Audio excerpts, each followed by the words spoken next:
Land Transportation Office, nilinaw na wala silang inisyu na number 7 protocol plate o plakang pang-senador sa sasakyang illegal na pumasok sa EDSA bus lane noong linggo. Sa kanilang datos, kaunti lang daw ang may kapareho nitong modelo sa buong bansa. Initial po natin ay wala pa ka pong 30 but we're still looking.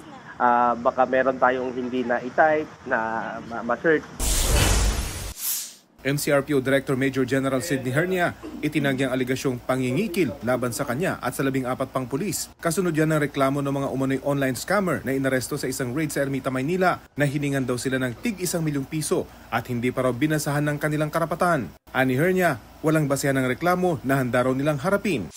Rafi Tima nagbabalita para sa GMA Integrated News.